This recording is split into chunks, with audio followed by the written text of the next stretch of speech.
मैं हूं अमीश देवगन और आप देख रहे हैं देश का सबसे ज्यादा देखे जाने वाला कार्यक्रम आर पार।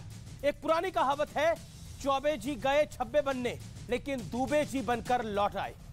विपक्ष पर आज ये कहावत बिल्कुल सटीक और फिट बैठती है, क्योंकि एक एक करके 14 विपक्षी दल एकत्रित होते हैं और साथ मिलकर ईडी और सीबीआई एक्शन के खिलाफ सुप्रीम कोर्ट का दरवाजा खटखटाते हैं। लेकिन सुप्रीम कोर्ट में इनकी जबरदस्त, मार्क माय वर्ड्स, जबरदस्त फजीयत होती है और इसके बाद विपक्ष को अपनी याचिका भी वापस लेनी पड़ी। कांग्रेस, टीएमसी, आरजेडी, बीआरएस और आम आदमी पार्टी, एनसीपी, समाजवादी पार्टी समेत ये 14 दल चाहते थे कि भ्रष्टाचार के खिलाफ ईडी और सीबीआई की कार्रवाई में इन्हें डिस्काउंट मिल जाए, इनके साथ स्पेशल ट्रीटमेंट हो।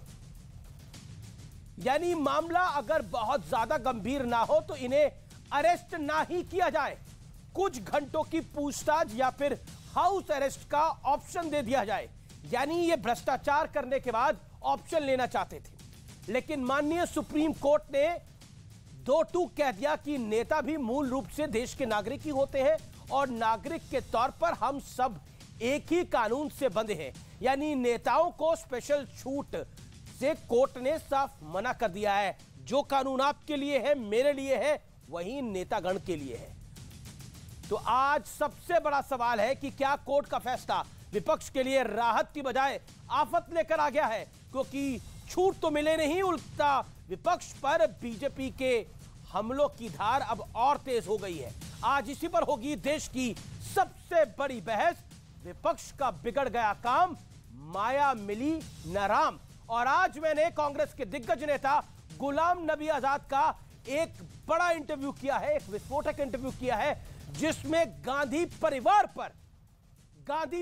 पर बहुत बड़े खुलासे हुए हैं। वो भी आर पार में मैं आपको दिखाऊंगा।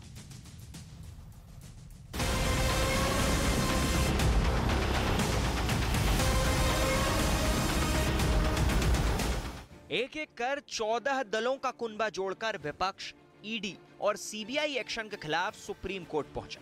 लेकिन सुप्रीम कोर्ट में विपक्ष को जबरदस्त झटका लगा। कोर्ट ने विपक्ष की याचिका पर सुनवाई से ही इनकार कर दिया। कोर्ट में विपक्ष के वकील अभिषेक मनु सिंघवी ने सवाल उठाया कि ईडी ने 121 नेताओं की जांच की, जिनमें 95% विपक्षी दलों से।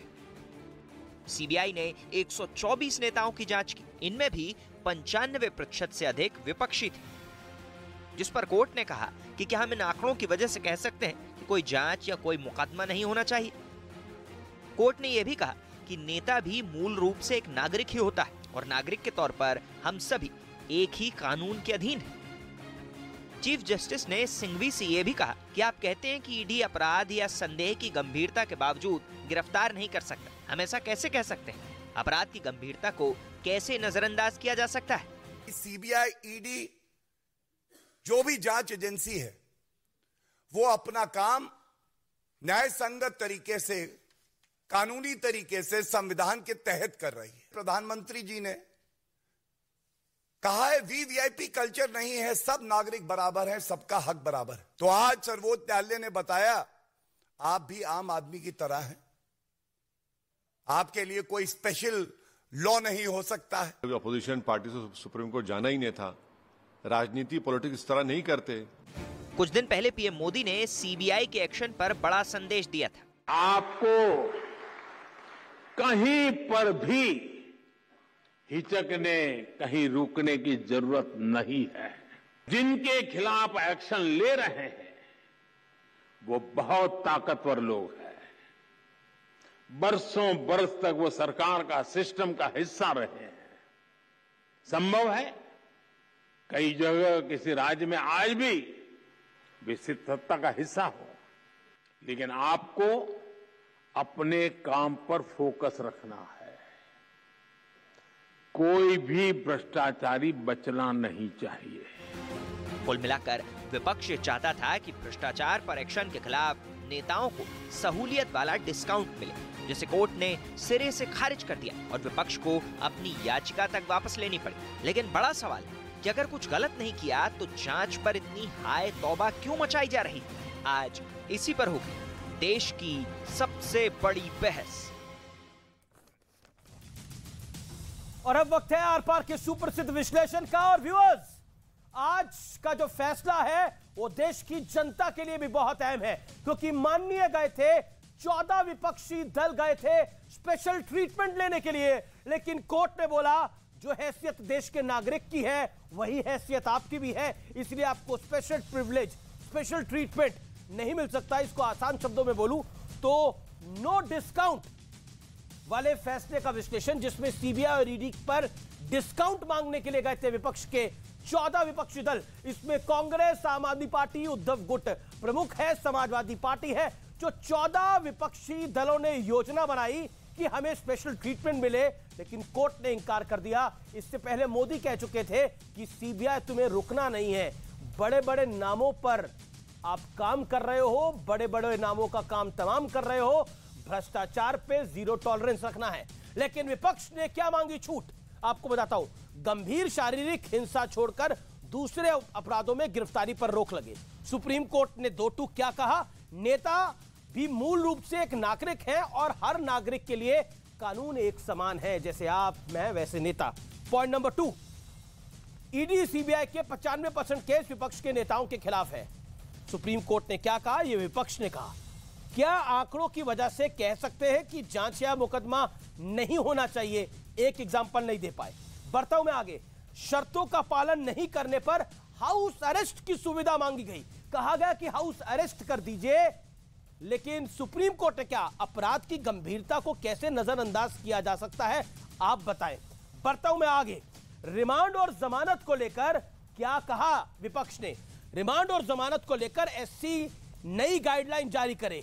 सुप्रीम कोर्ट ने 2 टूक क्या कहा, क्या राजनेताओं के पास जांच से बचने का कोई विशेषाधिकार है? यानी आप सोचिए, इस देश के 14 विपक्षी दल विशेषाधिकार मांग रहे थे, कह रहे थे कि आप आम नागरिकों को तो गिरफ्तार कर सकते हो, सीबीआई ईडी है, लेकिन नेता पर जांच नहीं होनी चाहिए, नेता की गिरफ्तारी नहीं होनी चाहिए। लेकिन क्या बोला सुप्रीम कोर्ट ने, क्या विशेषाधिकार है? मैं बढ़ता हूं आगे बड़ा सवाल की तरफ, और बड़ा सवाल यह है, क्या विपक्ष भ्रष्टाचार की जांच में भी अपने लिए स्पेशल कैटेगरी चाहता है, एक स्पेशल डिस्काउंट चाहता है? आपने आमतौर पर सुना होगा स्पेशल डिस्काउंट मिलना चाहिए कुछ लोगों को, कुछ वीआईपी लोगों को।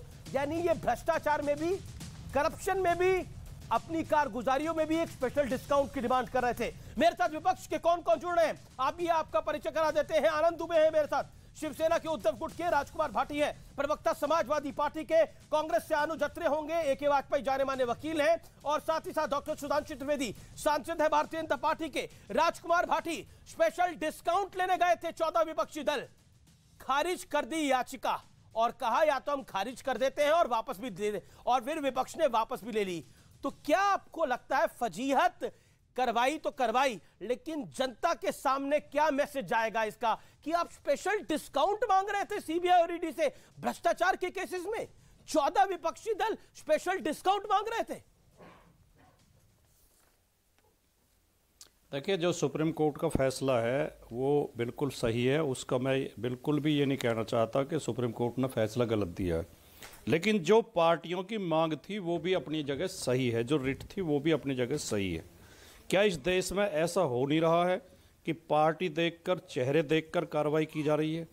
या इस देश में बहुत से उदाहरण ऐसे नहीं है, जैसा अभी आप कह रहे थे कि संजय राउत की गिरफ्तारी की गई, क्या सुप्रीम कोर्ट ने कहा नहीं कि ये बिल्कुल गलत गिरफ्तार किया गया? गिरफ्तारी की कोई ज़रूरत नहीं थी, कोई सबूत नहीं थे, कोई ऐसी ज़रूरत नहीं थी। क्या महाराष्ट्र में जो विधायक थे शिवसेना के, उनके पास ईडी के नोटिस नहीं थे, और जैसे ही उन विधायकों ने बगावत की और वो बीजेपी के खेमे में आ गए, क्या उनकी ईडी की जांच बंद नहीं कर दी गई है?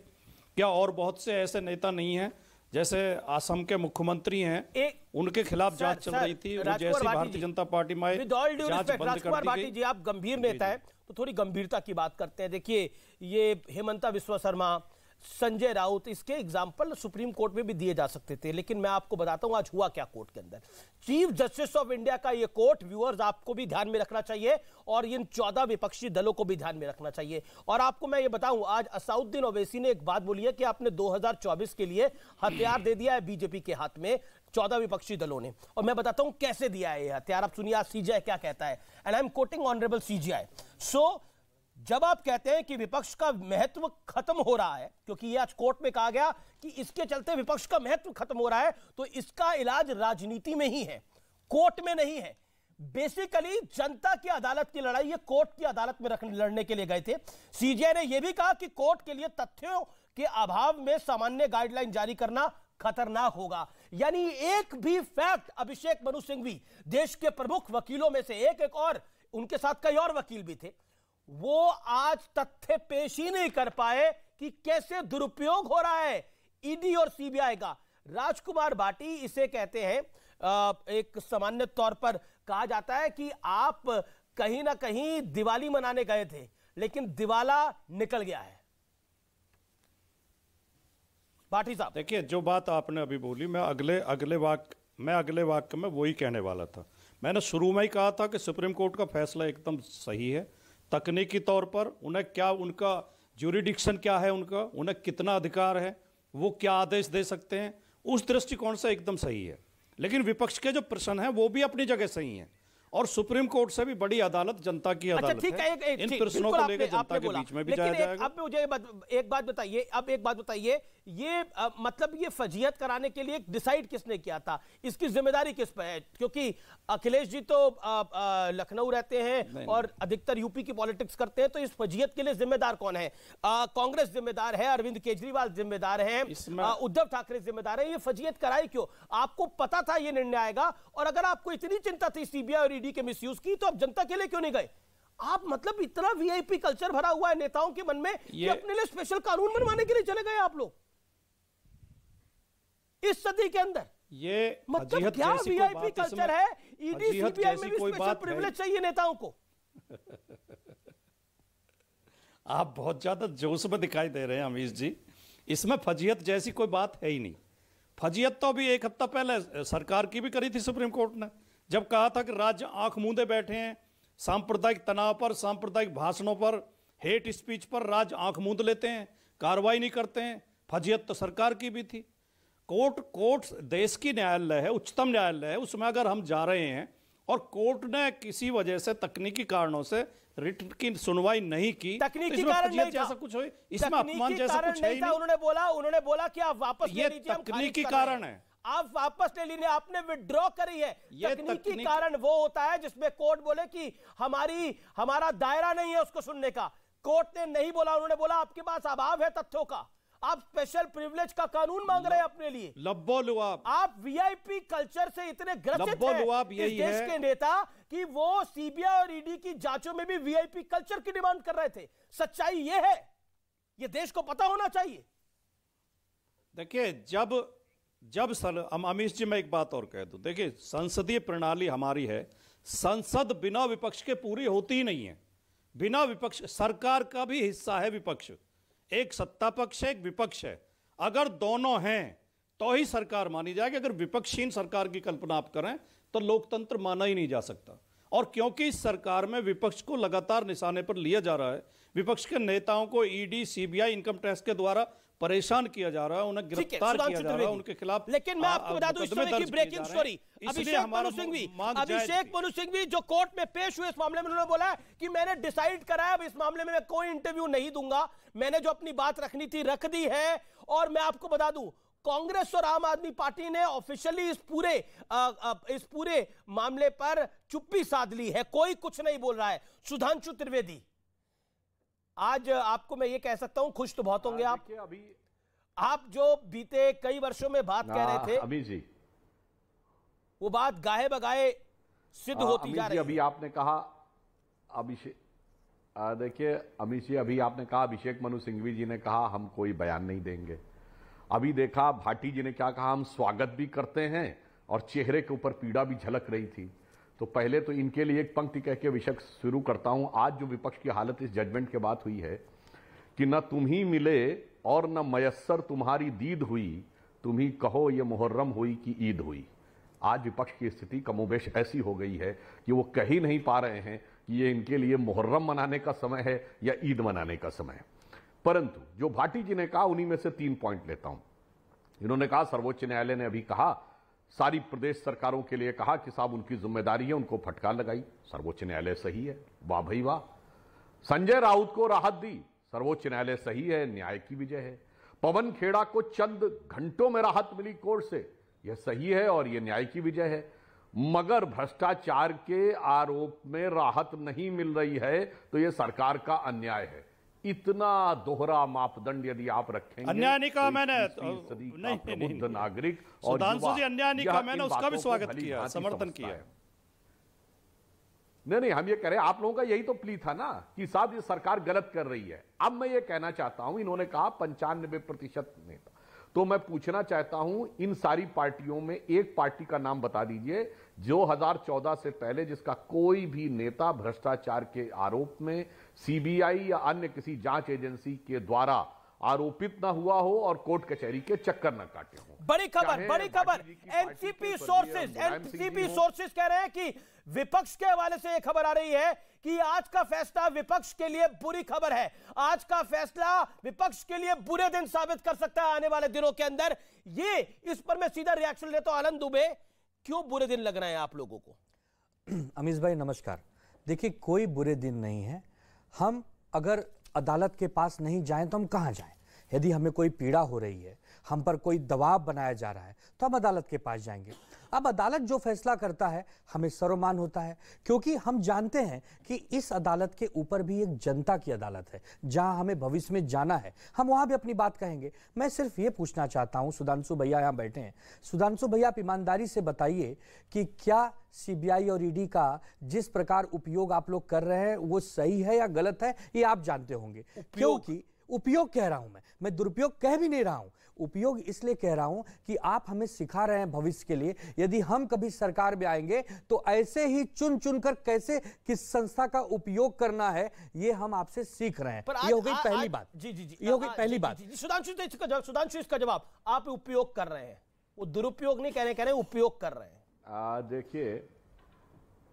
देखिए एक कहावत होती है, दिल की आरजू लबों पे आ ही गई। यही शब्द केजरीवाल भी बोल चुके हैं, कांग्रेस पार्टी भी बोल चुकी है और आनंद दुबे जी भी बोल रहे हैं। तो मैं याद दिलाना चाहता हूं, क्या इस देश की न्याय व्यवस्था पे भरोसा नहीं है? दुरुपयोग तो किया था। हिंदू आतंकवाद के सारे झूठे केस मढ़े थे ना, सब अदालत की चौखट पर औंधे मुंह गिरे थे और किसी भी केस में चार्जशीट नहीं फाइल कर पाए थे। एक होता है, देखिए वकील हैं, वाजपेयी जी वकील हैं और बेहतर समझते होंगे, एक होता है कि कंप्लेन, फिर एफआईआर, फिर चार्जेस फ्रेम करना, फिर चार्जशीट फाइल करना, फिर कन्विक्शन कराना। अरे कन्विक्शन जजमेंट तो छोड़िए, चार्जशीट नहीं फाइल कर पाए थे क्योंकि सब कोर्ट में औंधे मुंह गिरे थे। भ्रष्टाचार के 2G घोटाले से लेकर कोयला घोटाले तक के किसी भी केस में सरकार जांच कराने को राजी नहीं हुई थी, सब अदालत से जाकर हुए थे। मगर मैं एक बात कहना चाहता हूं अमीश जी, आज पोल दूसरी भी खुल गई। जो लोग कहते थे लोकतंत्र पे अटैक है, लोकतंत्र पे नहीं। ये सारी पार्टियां वो हैं जो राजतंत्र की पार्टियां हैं, लोकतंत्र का चोला ओढ़कर अपनी अपनी पार्टी का राजतंत्र चला रहे हैं।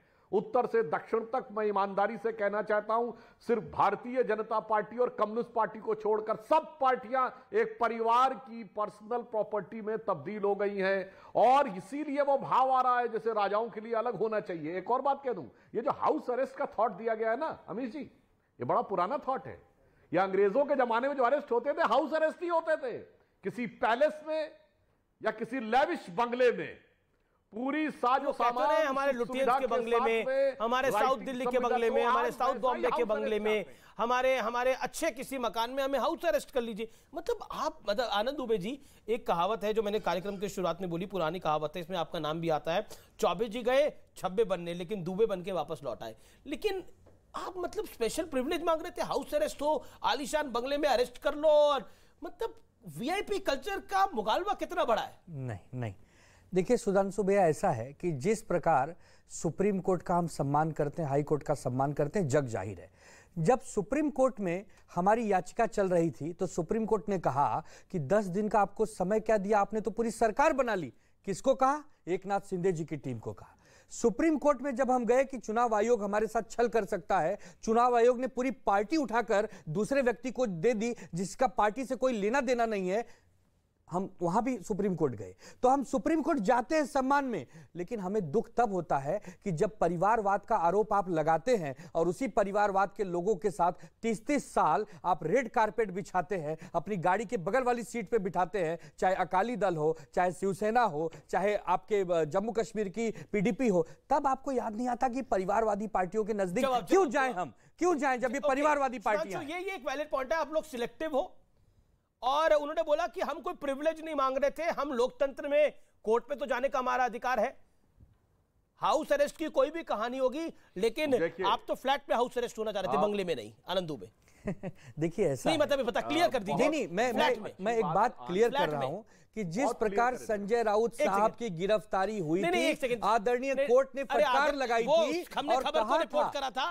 अच्छा एक सेकंड, अभी आप फ्लैट में हाउस अरेस्ट होना चाह रहे थे, आप बंगले में या महल में, किस में हाउस अरेस्ट? नहीं, क्यों, जहां जो रहता है आप वहां मतलब होना चाहते हैं। नहीं, जो जहां रहता है आप उसको वहां हाउस अरेस्ट कैसे कर सकते हैं? अगर उसने कोई भ्रष्टाचार ही नहीं किया, कोई गुनाह ही नहीं किया, आप कैसे पकड़ेंगे? महलों में तो मोदी जी रहते हैं, मोदी जी के लोग रहते हो, हम सब तो रहते हैं। सुधांशु त्रिवेदी, हाउस अरेस्ट में एक बात बताइए, आप लोग भी हर बात का विरोध करते हैं, गिरफ्तार भी करना है तो वो तो फ्लैट पे गिरफ्तार होना चाह रहे हैं, कोई तो डिमांड मानी है इनकी आप लोग। देखिए अमीश जी, ये अंग्रेजों के जमाने का रोग है। कभी कभी किसी चीज के लिए मजाक में कहा जाता है ये अंग्रेजों के जमाने का है। ये अंग्रेजों के जमाने में आज के तथा कथित स्वतंत्रता आंदोलन के महानायक, जो बाद में सारा सत्ता की मलाई खाए, ये सब ऐसे ही हाउस अरेस्ट होते थे, बड़े बड़े बंगलों में। मैं नाम नहीं देना चाहता, कुछ के घरों में पैलेस लिखा था, फला पैलेस में हाउस अरेस्ट थे। तो ये वैसा ही चाहते जैसा कि उस जमाने में सरकार बहादुर, वाइसराय बहादुर इनको देते थे, वैसा ही आज चाह रहे हैं। मगर अभी आनंद जी ने एक बात कही कि हम परिवारवादी दलों के साथ थे। मान्यवर, मैं विनम्रता से कहना चाहता हूं, स्वर्गीय बाला साहब ठाकरे जी के समय में यह पार्टी परिवारवादी नहीं थी। जब 1995 में सरकार बनी, वो चाहते तो खुद मुख्यमंत्री बन सकते थे, उन्होंने नहीं बनाया, मनोहर जोशी जी को बनाया। वो वीडियो भी अवेलेबल है जहां पर कि वो भाषण दे रहे हैं और उद्धव ठाकरे जी और राज ठाकरे जी दोनों बगल में बैठे हैं, और बाला साहब ठाकरे जी कह रहे हैं मैं चाहता तो इनमें से किसी को भी बना सकता हूं, मगर ठाकरे परिवार का व्यक्ति मंत्री नहीं बनेगा। परिवारवाद तब आया जब उद्धव ठाकरे जी बाला साहब की परंपरा छोड़कर मुख्यमंत्री बने और उनका बेटा मंत्री बन गया जी। अकाली दल में परिवारवाद तब आया जब पिताजी मुख्यमंत्री, बेटा उप मुख्यमंत्री, फिर उनकी बहू मंत्री, सांसद, और फिर साला सांसद बनने लगा। वहीं से हमारे टकराव शुरू हुए। जब तक ये दल सैद्धांतिक थे, हम साथ में थे। अमीश भाई, एक लंबी लिस्ट है इस देश में भारतीय जनता पार्टी के नेताओं की, आज परिवारवाद की बात नहीं है, आज तो आपने जो अर्जी लगाई उस पे बात है। जब वो पलटवार करते हैं तो जनता को समझाना पड़ेगा कि जो भी बड़े नेता आज बीजेपी के हैं, उनके बेटे, उनकी बहू, उनके भतीजे, कितने लोग हैं, एक लिस्ट लंबी, कम से कम आधा घंटा तो लिस्ट पढ़ने में जाएगा। ये सबको मालूम है, मैं इस पर नहीं जाना चाहता। लेकिन मेरे भाई साहब, जिस प्रकार अगर हम पर अन्याय हो रहे हैं, आप दिल पर हाथ रख के बताइए सुधांशु भैया कि सीबीआई और ईडी जो कर रहे हैं विपक्षियों के साथ, वो सही है या गलत है, या आपका मन जानता है। आप टीवी पे कह नहीं पाएंगे, दिल पे हाथ रखने की बात कर दी है। आप एक विद्वान हैं, दिल पे हाथ रखने की बात, एक ही बात पे आप दिल पे हाथ रख सकते हैं और बोल सकते हैं किस बात सब कुछ सही हो रहा है, गलत हो रहा है। देखो, ये पिटीशन में इन्होंने प्रेयर की थी कि ईडी और सीबीआई मिसयूज हो रही हैं, मिसयूज कर रहे हैं अपनी पावर्स का जी, यही पिटीशन लगाई जी। लबो-लबाब क्या है इसका? और इन्होंने ये भी कहा था कि हमको 42.5% वोट मिले 2019 के लोकसभा के चुनाव में, इसलिए स्पेशल गाइडलाइन बनाइए प्लीज, क्योंकि 14 पार्टियां गई हैं और 42.5% वोट मिला, तो क्या बनाइए, बेल के लिए अलग से कर दीजिए, और उसके लिए इन्वेस्टिगेशन हमारी हो नहीं, उसके लिए अलग से गाइडलाइन, ये सीबीआई और ईडी को दोनों को डायरेक्शन दे दीजिए। ये कह रहे हैं कि सीबीआई और ईडी में वीआईपी कल्चर, हाँ, मतलब वीआईपी, मतलब अलग से गाइडलाइन करिए हम लोगों की, हमको 42.5% वोट मिले हैं और हमारी क्लास अलग क्लास है, वीआईपी कल्चर जो बार बार आप यूज कर रहे हैं। सुप्रीम कोर्ट ने कहा ना भैया ना, वोट जितने मर्जी मिले, आप राजनेता हो, एमपी हो, मिनिस्टर हो, कुछ नहीं चलेगा जी, कानून की नजर में सब बराबर है। मुझे ब्रेक सब बराबर है। लेकिन गांधी परिवार पर गुलाम नबी आजाद का बहुत बड़ा खुलासा एक छोटे से अंतराल के बाद।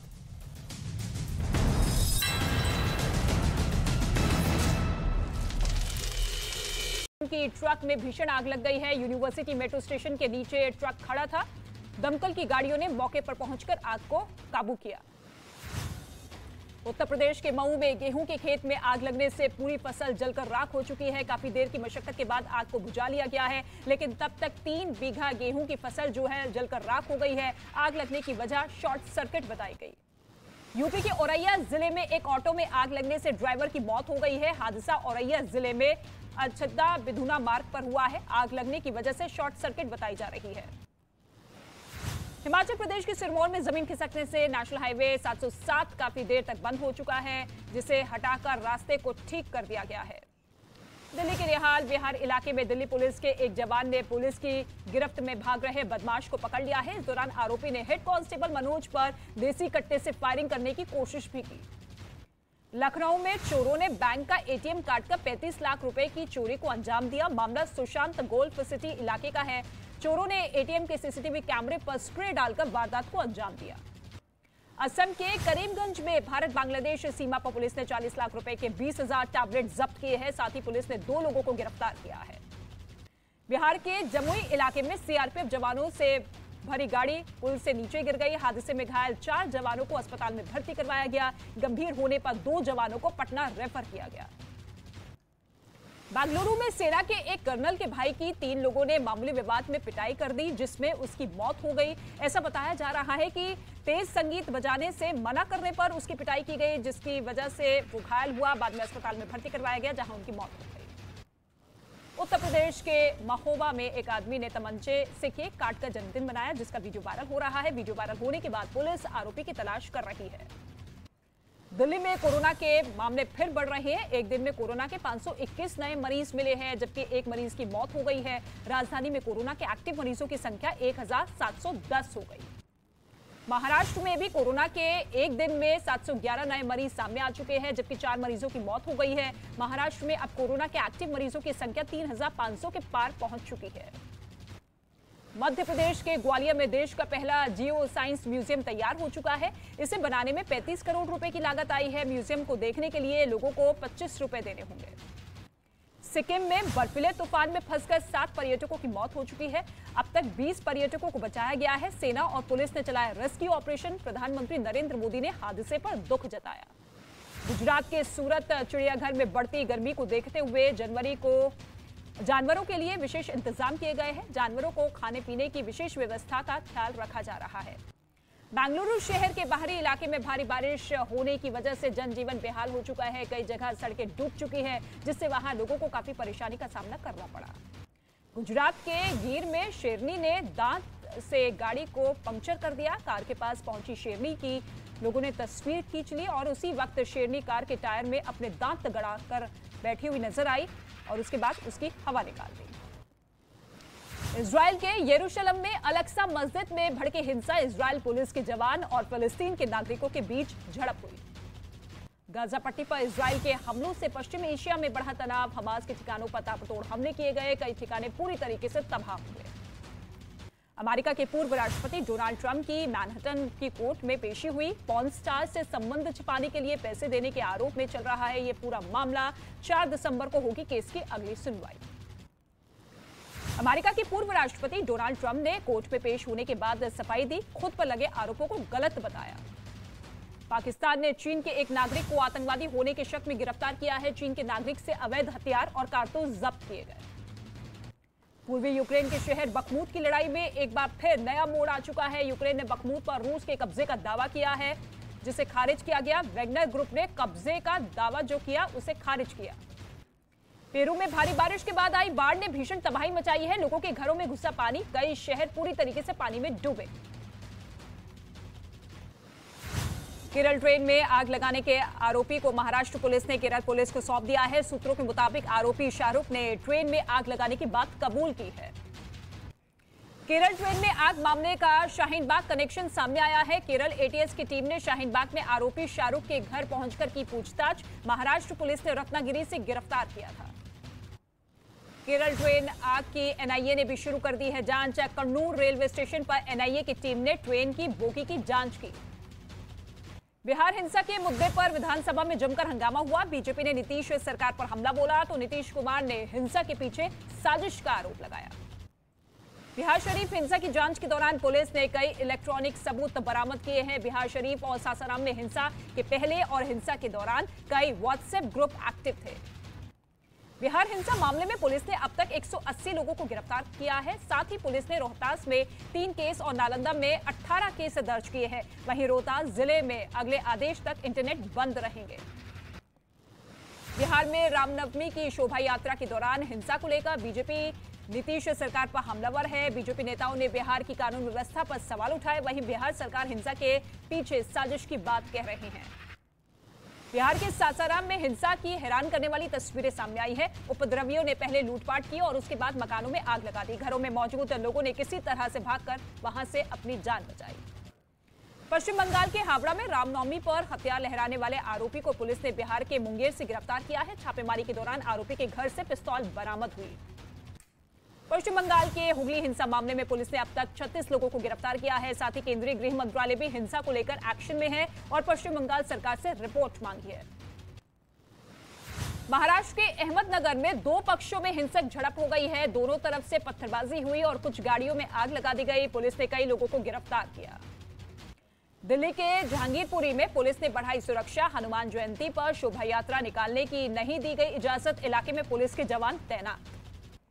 उमेश पाल हत्याकांड में बड़ा पर्दाफाश हुआ है। उमेश पाल की हत्या में 1 दर्जन से ज्यादा आईफोन का इस्तेमाल किया गया, जिसकी आईडी कोडवर्ड में बनाई गई थी। उमेश पाल हत्याकांड में शूटर से पूछताछ में बड़ा पर्दाफाश हुआ है। पुलिस को अतीक के दफ्तर से 72,62,000 रुपए की जानकारी मिली है। अतीक की पत्नी शाइस्ता परवीन ने शूटर्स को पैसे दिए थे। अडानी और राहुल गांधी के मुद्दे पर संसद में आज भी हंगामा। 2 बजे तक के लिए दोनों सदनों की कार्यवाही स्थगित की गई। बीजेपी का कांग्रेस पर हमला। पीएम मोदी आज बीजेपी के स्थापना दिवस पर देश भर के कार्यकर्ताओं को संबोधित करेंगे। इस दौरान बीजेपी अध्यक्ष जेपी नड्डा और कई राष्ट्रीय पदाधिकारी बीजेपी के नए विस्तार कार्यालय में मौजूद रहेंगे। उद्धव ठाकरे के बेकार गृह मंत्री बताने पर देवेंद्र फडणवीस का पलटवार। कहा कि मैं बेकार नहीं बल्कि बुलेट हूं, झुकूंगा नहीं, फायर करूंगा। मुख्यमंत्री योगी आदित्यनाथ ने गोरखपुर में अपने आवास पर जनता दरबार लगाया। योगी आदित्यनाथ ने इस दौरान लोगों की समस्याएं सुनी और अधिकारियों को दिशा निर्देश जारी किए। केंद्रीय जांच एजेंसियों के दुरुपयोग मामले पर विपक्ष की याचिका पर आज सुप्रीम कोर्ट में सुनवाई होगी। चीफ जस्टिस DY चंद्रचूड़ की अध्यक्षता वाली बेंच 14 विपक्षी दलों की याचिका पर सुनवाई करेगी। ठग सुकेश चंद्रशेखर से जुड़े मनी लॉन्ड्रिंग केस में एक्टर जैकलीन दिल्ली की पटियाला हाउस कोर्ट में पेश हुई। गुरुवार को कोर्ट में सप्लीमेंट्री चार्जशीट और FSL रिपोर्ट दाखिल की जाएगी। मेक्सिको में गिरफ्तार लॉरेंस गैंग के गैंगस्टर दीपक बॉक्सर को पुलिस दिल्ली ले आई है। दीपक बॉक्सर सिविल लाइंस इलाके में हुई बिल्डर की हत्या मामले में वांछित था। पंजाब के पूर्व मुख्यमंत्री चन्नी के मोहाली में रहने वाले रिश्तेदार के घर पर हमला हुआ है, जिसमें एक बुजुर्ग महिला। वेलकम बैक व्यूअर्स, आप देख रहे हैं इस समय आर पार न्यूज 18 इंडिया पर देश का सबसे ज्यादा देखे जाने वाला कार्यक्रम। गुलाम नबी आजाद कांग्रेस पार्टी के पूर्व नेता, उन्होंने बड़ा खुलासा किया है अपनी किताब के अंदर। और इस किताब के बारे में जब वो मुझसे संवाद कर रहे थे, उन्होंने कहा कि गांधी परिवार पर गुलाम नबी आजाद का बड़ा खुलासा है कि मोदी को गाली से हाई कमान, गांधी फैमिली बहुत खुश होती है। नरेंद्र मोदी को गाली देने पर गांधी परिवार खुश होता है। एग्जैक्टली क्या बोला है गुलाम नबी आजाद ने, सुनिए। और यह भी कहा है कि कुछ नेता सिर्फ ट्विटर पे एक्टिव हैं, जनता में उनकी सक्रियता शून्य है। एक क्योंकि ये सवाल मैं इसलिए पूछ रहा हूं, आपने अपनी किताब में भी जिक्र किया है इसका इशारों में कि कांग्रेस की जो सेंट्रल लीडरशिप है मौजूदा, वो खुश होती है अगर कोई मोदी को गाली देता है तो। हाँ, बहुत खुश होती है, सही बात है। जैसे क्या जो है लीडरशिप वो है। ये लीडरशिप तो हमें पता है। जैसे ये आप इंदिरा गांधी और राजीव गांधी के वक्त में नहीं देख सकते थे। तो उन्होंने बोला बहुत खुश होती है। इंदिरा राजीव गांधी के वक्त ऐसा नहीं था। इंदिरा गांधी और राजीव गांधी के वक्त ऐसा नहीं था, लेकिन मौजूदा लीडरशिप खुश होती है। पहला रिएक्शन बीजेपी के सुधांशु त्रिवेदी से लेते हैं। Sudhanshu Trivedi, it is official now, Congress party के पूर्व नेता कहते हैं कि खुश होता है गांधी परिवार, शीर्ष नेता खुश होते हैं अगर मोदी को गाली देते हैं, लेकिन राजीव जी के वक्त, इंदिरा जी के वक्त ऐसा नहीं था। बिल्कुल, जो अब ये अंदर की बात है, उन्होंने कहा है, छोटे सामान्य नेता नहीं है, कश्मीर के मुख्यमंत्री रहे हैं, राज्यसभा में नेता प्रतिपक्ष रहे हैं, तो वो ज्यादा बेहतर समझते होंगे। हां, मैं इतना जरूर कहना चाहता हूं, ये सच है, मैं उदाहरण के लिए कहना चाहता हूं, स्वातंत्र वीर सावरकर का जितना अपमान सोनिया गांधी जी और राजीव गांधी जी के दौर में हुआ है, कांग्रेस के हमारे मित्र 1989 से पहले यानी राजीव जी के दौर तक एक बयान बता दे जब कांग्रेस का कोई नेता सावरकर जी के खिलाफ बोलता हो, बताइए कोई ऐसी बात बोली जाती हो। और इतना ही नहीं, मोदी जी के खिलाफ किस सीमा तक, मोदी जी प्रधानमंत्री 2014 में बने, 2002, 3, 4, 5 तब तो मोदी जी सिर्फ एक मुख्यमंत्री थे और उस समय मोदी जी के विरुद्ध जैसे जैसे शब्दों का प्रयोग किया गया, जैसे जैसे षड्यंत्र रचे गए, गृह मंत्रालय में एक स्पेशल अधिकारी नियुक्त किया गया केवल गुजरात के लिए। ऐसा कभी नहीं होता कि एक राज्य स्पेसिफिक अधिकारी नियुक्त किया जाए। और उसके बाद जो कुछ हुआ, षड्यंत्र छोड़िए, वहां से लेके और अमेरिकन कांग्रेस को लिखना कि इनको वीजा मत दो 60 सांसदों के द्वारा, जबकि वीजा के लिए कभी मोदी जी ने अप्लाई भी नहीं किया था उस समय में, यह दर्शाता है कि मोदी जी के प्रति घृणा, उनके राष्ट्रीय राजनीति में पदार्पण और भारतीय जनता पार्टी की उस समय तो वो टॉप लीडरशिप में भी नहीं थे 2004-5 में, अटल जी अडवाणी जी का दौर था उस दौर में, तब भी ये लोग मोदी जी के पीछे पड़े। अनुज अत्रे, क्या कहना चाहते हैं इस पर आप? गांधी परिवार पर गुलाम नबी आजाद का बड़ा खुलासा है, मोदी को गाली देने पर हाईकमान खुश होता है। मुझे लगता है उनको यह भी खुलासा कर देना चाहिए कि किस कांग्रेस के नेता ने मोदी जी को गाली दी है। हां, इतना तो जरूर पता है कि भारतीय जनता पार्टी के नेताओं ने, तमाम नेताओं ने राहुल गांधी जी को, सोनिया गांधी जी को गाली दी है। भारतीय जनता पार्टी के प्रदेश अध्यक्ष, हिमाचल के प्रदेश अध्यक्ष ने मंच से राहुल गांधी जी को मां की गाली दी, जो मैं आपके शो पर नहीं कह सकता। इन्हीं के ही एक नेता ने कुत्ते का पिल्ला बोला। इन्होंने ही माननीय नरेंद्र मोदी जी ने और तमाम इनके लीडरशिप ने किस तरह से बोला है, हाइब्रिड बछड़ा, बारबाला तक बोला गया सोनिया गांधी जी को। ये सब क्या है? और कोई इस तरह का आप शब्द बता दीजिए जो उनके लिए बोला गया हो कांग्रेस के। हाँ, अब कहीं ना कहीं उनकी बुराई करना, गुलाम नबी आजाद, विरोध करना, गुलाम नबी आजाद तो आप ही के नेता हैं। गुलाम नबी आजाद तो कह रहे हैं, देखिए जो इंटरव्यू हुआ, हमारे नेता नहीं है, हमारे नेता नहीं है, नहीं वो आप ही के नेता रहे। वो कह रहे हैं कि बिल्कुल नहीं है, वो आप ही के नेता रहे कई वर्षों तक, कई दशकों तक। गांधी परिवार पर उनका कहना है कि मोदी को गाली देने से हाईकमान खुश होता है। मुझे पहले ये बता दीजिए जो सब बातें मैंने की। उन्होंने ये भी कहा कि आपके नेता ट्विटर पे एक्टिव है, जमीन पर एक्टिव नहीं है। ये और 2024 के लिए शुभकामनाएं भी दी हैं कि भगवान बचाए। और भी बहुत लंबी चौड़ी सूची है जो मैं बता सकता हूं। तो ये तो भारतीय जनता पार्टी जो है पीठ थपथपाती है और आज तक कोई कार्रवाई नहीं हुई, तो खुश तो वो होते हैं। हमारे तो किसी नेता का आप एक बता दीजिए किसी ने कोई गाली दी हो। गुलाम नबी आजाद साहब को 50 साल कांग्रेस पार्टी ने सम्मान दिया है, पूरा कार्यक्रम 50 साल सम्मान दिया है, कोई ऐसा पद नहीं है। लेकिन देखिए एक बड़ी बात हुई, इंदिरा गांधी और राजीव गांधी के वक्त ऐसा नहीं होता था, लेकिन अब ये कल्चर बदला है। यानी कांग्रेस में गुलाम नबी आजाद कह रहे हैं गाली कल्चर बढ़ गया है इस दौर के अंदर। सुधांशु त्रिवेदी, इंदिरा जी छोड़िए, मैं जवाब दे अडवाणी जी के युग में भी नहीं बहुत खराब शब्द जो टीवी पर रिपीट करना ठीक नहीं लगता है। अभी ये पूछ रहे थे वो मतलब लहू पुरुष, यमराज, नाली का कीड़ा इत्यादि इत्यादि छोड़िए, मौत का सौदागर 2007 में सीधे श्रीमती सोनिया गांधी जी ने कहा। और मान्यवर अभी याद दिलाता हूं, ये 4-5 महीने पहले की बात है कि आपके महाराष्ट्र के नेता अब्दुल रशीद, ये शायद उनका नाम था, कुत्ते की मौत शब्द का प्रयोग किया।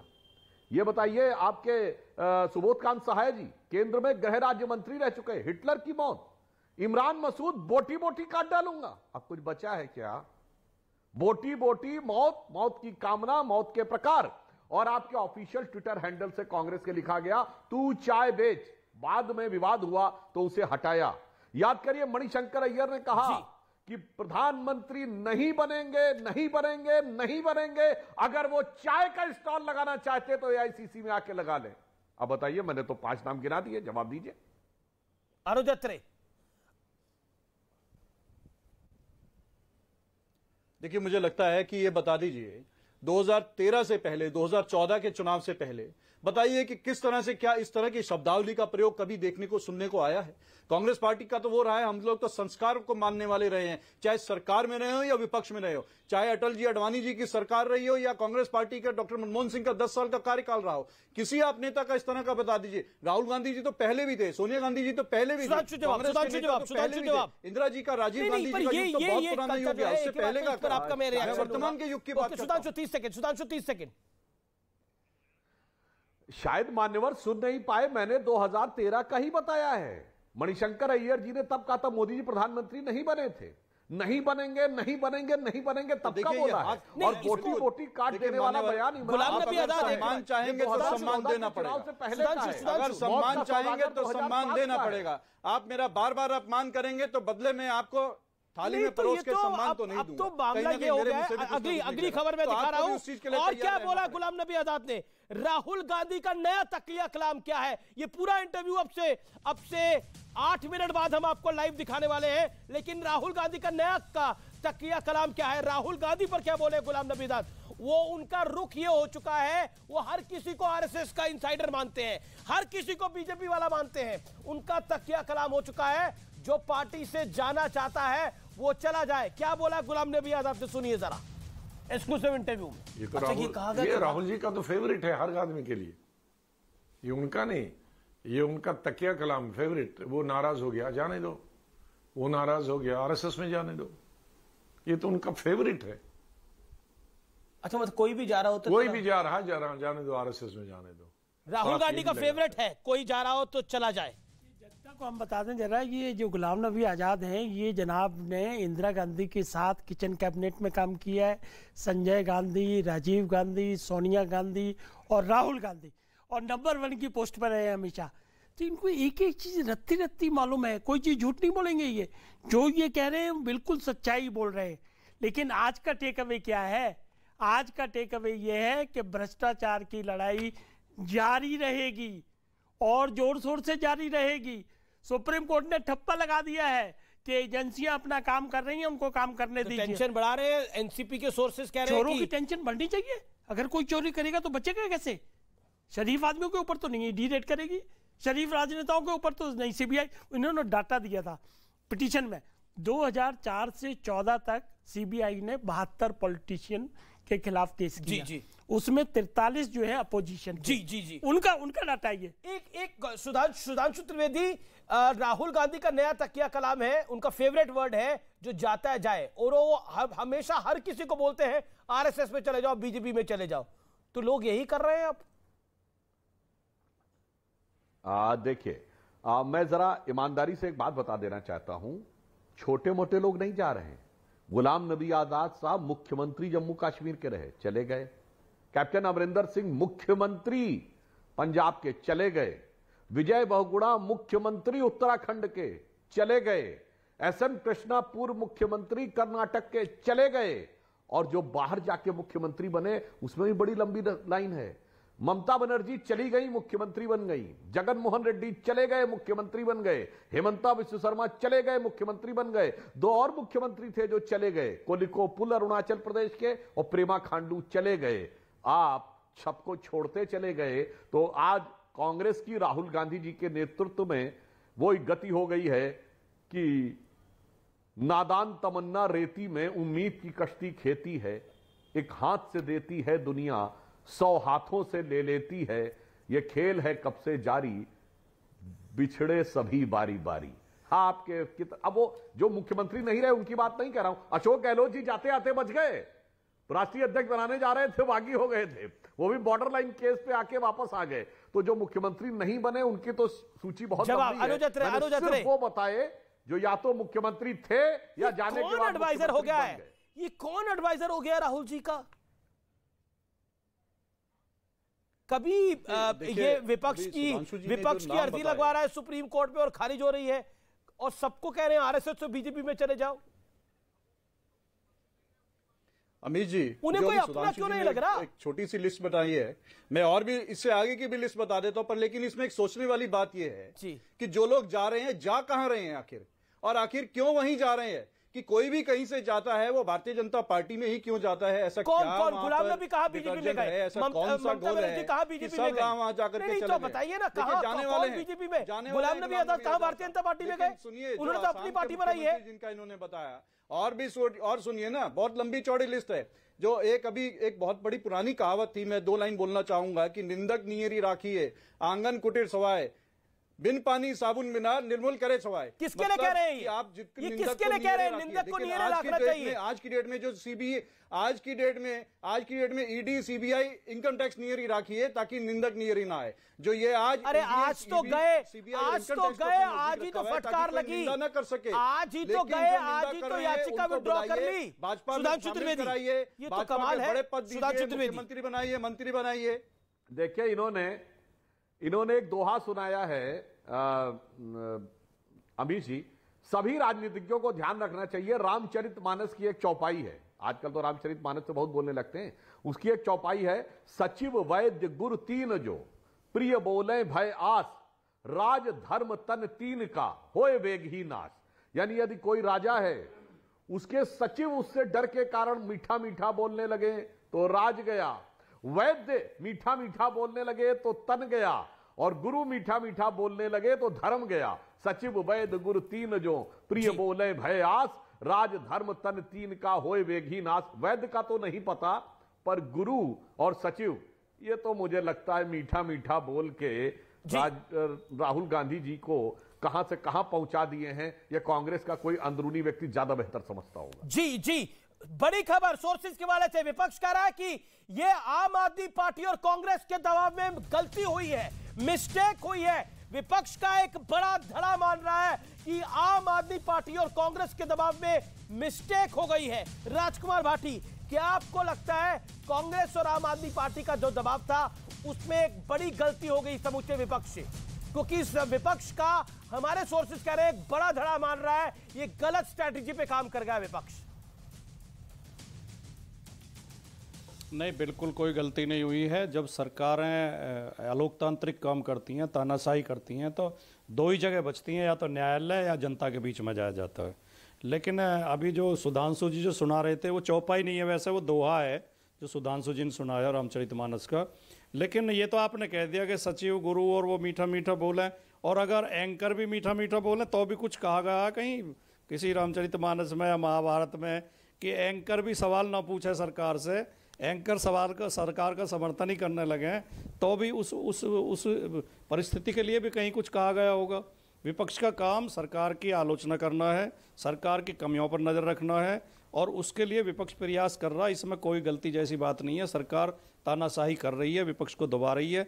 और सुधांशु जी ने आज तो कम्युनिस्टों की बड़ी तारीफ कर दी कि कम्युनिस्ट बहुत अच्छे हैं, या तो भारतीय जनता पार्टी अच्छी है या कम्युनिस्ट अच्छे हैं।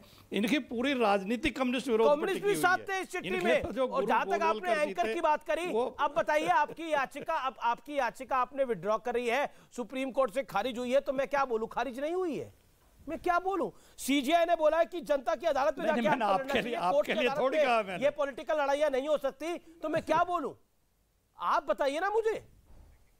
मैंने आपके लिए थोड़ी कहा है। नहीं तो क्या बोल रहे हैं? सरकार पर सवाल उठाने चाहिए। सुधांशु त्रिवेदी, पत्रकार की भूमिका ही होती है। ओके सुधांशु, पत्रकार की भूमिका ही होती है सरकार पर सवाल उठाना। जी बिल्कुल, लेकिन आप तो चाह रहे थे कि आपकी भूमिका वीआईपी वाली हो, आपको वीआईपी प्रिविलेज मिले।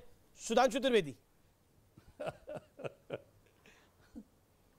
देखिए, आपने जो कहने का प्रयास किया भाटी जी, तब तो पत्रकार और इस ढंग का विपक्ष और प्रतिपक्ष तो होता नहीं था। तो जो पत्रकार कह रहे हैं इन्हीं को गुरु मान लीजिए। तो आपको लग रहा है ना, जो गुरु कहे उसकी बात मान लीजिए, दूसरे की आलोचना सदैव करने का प्रयास मत करिए, अपने अंदर देखिए। क्योंकि मैं पुनः कह रहा हूं, आप लोगों को इसलिए सुनाया, सब आप लोग राजतंत्रीय पार्टी, बहुत खतरनाक हो जाएगा सुधांशु जी। अगर विपक्ष की सरकार की आलोचना बंद हो जाएगी तो बहुत खतरनाक स्थिति हो जाएगी। आनंद दुबे, 10 आप बहुत विद्वान व्यक्ति हैं, ऐसी अमीश जी, सरकार की आलोचना होते रहनी चाहिए। जी एक 10 सेकंड दीजिए, 10 सेकंड दिए। ये नेता और जनप्रतिनिधि जनता के सेवक होते हैं। यदि आप इन्हें दबोच लेंगे, इन्हें जनता की सेवा करने का अवसर ही नहीं देंगे, तो क्या ये अदालतों में नहीं जाए? की सेवा करने के लिए वीआईपी ट्रीटमेंट मांग रहे थे क्या? बिल्कुल नहीं मांगे, बिल्कुल वीआईपी कल्चर नहीं मांगा, बिल्कुल नहीं मांगा। साच को आज बिल्कुल नहीं मांगा, बिल्कुल नहीं मांगा। ओके, एक ही बात, अगर किसी पे अन्याय हो रहा है लेकिन अब वक्त हो गया। जी जनता की सेवा करें, लेकिन जनता के पैसों को चोरे ना। लेकिन 2014 के बाद नरेंद्र मोदी जब जीत के आए, कांग्रेस में माहौल कैसा था?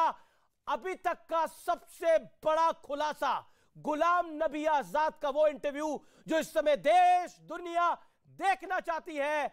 आइए देखते हैं। व्यूअर्स, इस समय मेरे साथ बात करने के लिए मौजूद हैं गुलाम नबी आजाद साहब। आजाद साहब कांग्रेस पार्टी के पूर्व नेता हैं, पूर्व केंद्रीय मंत्री हैं, जम्मू कश्मीर के फॉर्मर सीएम रह चुके हैं और अपनी किताब लेके आए हैं जिसका नाम है आजाद। आजाद साहब, आपका अभिनंदन है न्यूज 18 पर। सवाल मेरा बहुत सीधा है, यह इत्तेफाक है कि आपकी किताब का नाम भी आजाद है और आप कांग्रेस पार्टी से भी अब आजाद हो गए हैं? हम सोच से भी आजाद हैं, इसीलिए पेन नेम आजाद है।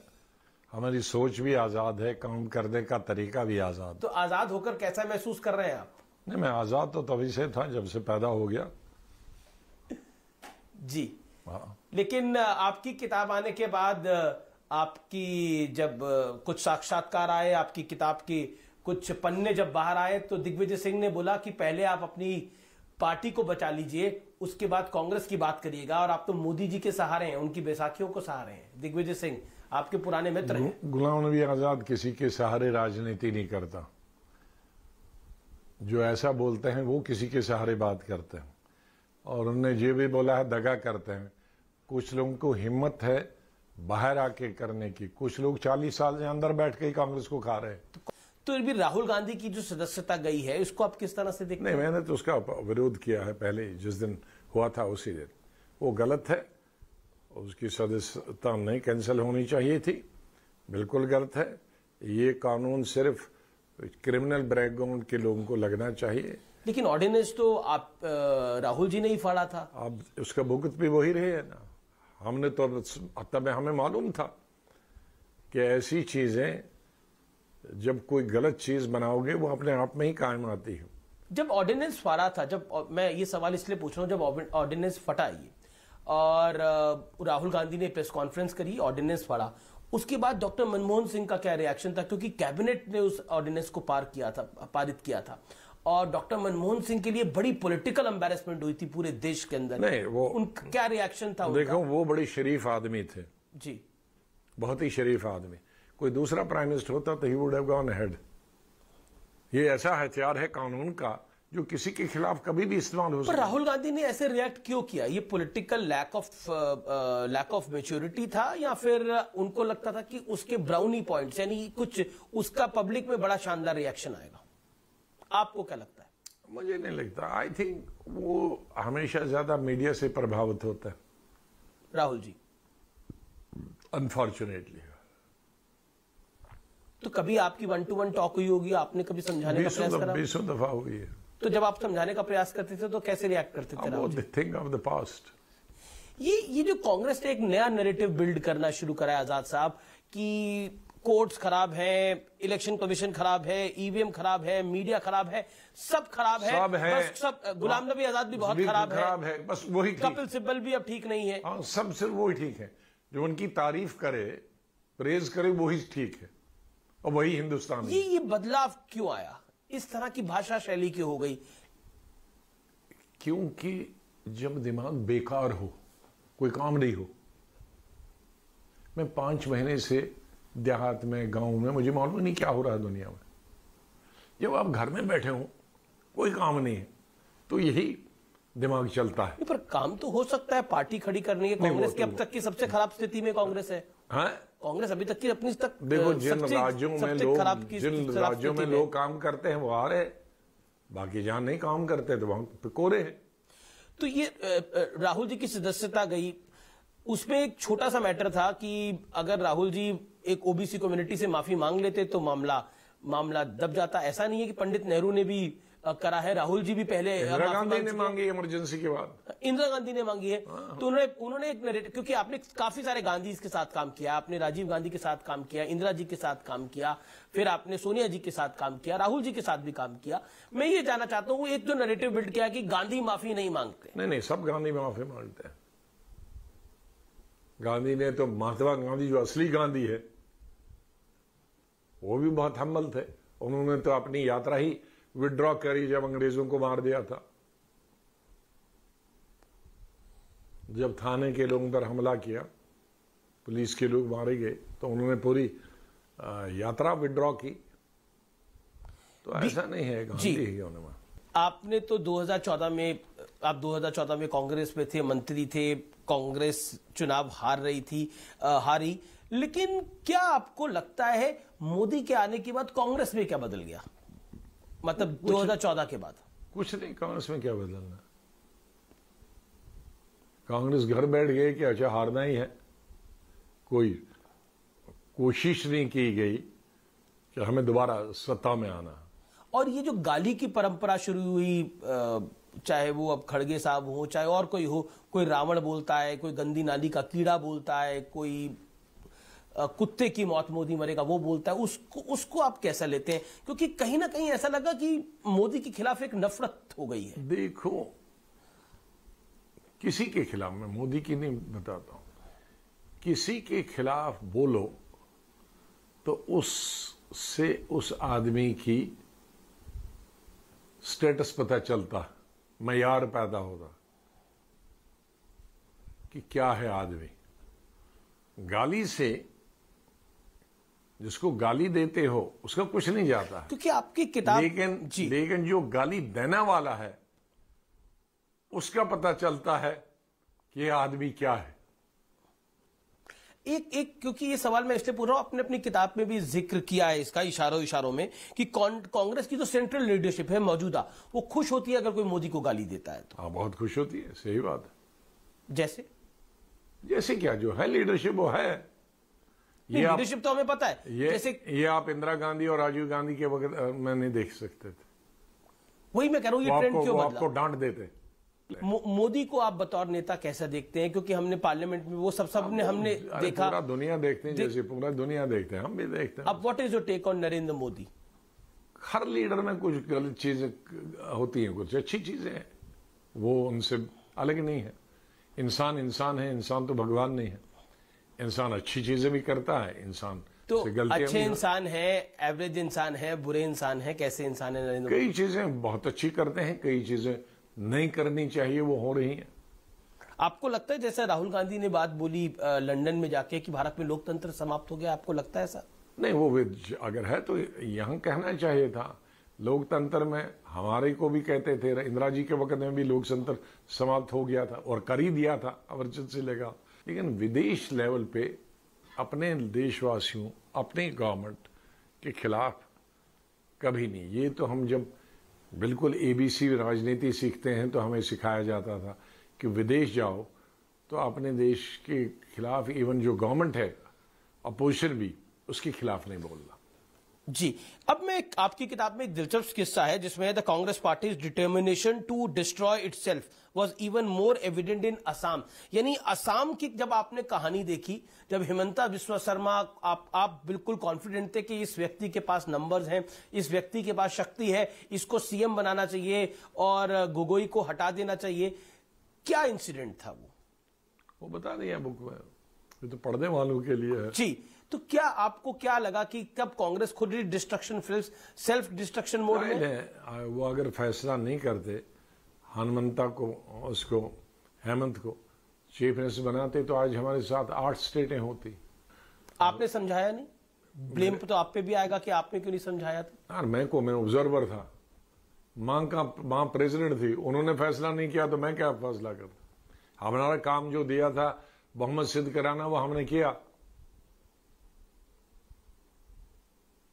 हमने बताया था हार जाएंगे, भाग जाएगा, कहने भागे दो। ये तो राहुल जी का तो फेवरेट है हर आदमी के लिए। ये उनका नहीं, ये उनका तकिया कलाम फेवरेट। वो नाराज हो गया, जाने दो। वो नाराज हो गया, RSS में जाने दो। ये तो उनका फेवरेट है। अच्छा, मतलब कोई भी जा रहा होता, कोई भी जा रहा जाने दो, RSS में जाने दो। साथ ये भी लगाता है, अगर बीजेपी में नहीं जा रहा, RSS में नहीं जा रहा, कहीं और जा रहा है, तो फिर अब आप तो बीजेपी RSS के साथ नहीं गए? नहीं, आपने तो अपनी पार्टी बनाई। उनका मतलब रिकंसिलिएशन का नहीं है कि मनाओ या पूछेंगे भी क्या कारण है, वो नहीं पूछते हैं, सीधे जाने दो। तो यहां जब ये भावना ही रखी है कि जाने दो, तो फिर रहेगा कौन? अच्छा, एक आखिरी सवाल, किसी कांग्रेसी नेता ने आपको किताब की शुभकामनाएं दी अभी तक? किसी ने, इतनी हिम्मत कहां हम में, सब नौकर है। जी, बहुत बहुत शुक्रिया, आपने बेबाक बात करी है और हर सवाल का जवाब दिया है। तो ये थे गुलाम नबी आजाद, बहुत बहुत शुक्रिया सर।